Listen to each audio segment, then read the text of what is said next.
हस्तमुद्रा क्रमांक 35. चित्रामध्ये दाखविल्याप्रमाणे तेथे पाहून अंगठ्याचा अग्रभाग करांगुलीच्या सुरुवातीला घट्ट दाबा. सर्व बोटे जितकी ताठ ठेवता येतील तितकी ताठ ठेवा. क्रिया दोन्ही हाताने करायची आहे. सप्तचक्रावर महामंत्राचा जप करा. अशा प्रकारे हस्तमुद्रा केलेल्या स्थितीत पुढे करून दाखविल्याप्रमाणे आपल्या शरीरातील 7 चक्रांवर प्रत्येक चक्रावर एक याप्रमाणे महामंत्राचा जप करा. ओम तत्सत्त्वमसि.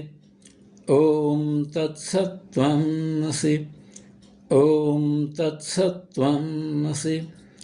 ओम तत्सत्त्वमसि. ओम तत्सत्त्वमसि. ओम तत्सत्त्वमसि. ओम तत्सत्त्वमसि. अशा प्रकारे जप करून झाल्यावर लगेचच पुढील मुद्रा करायला घ्या.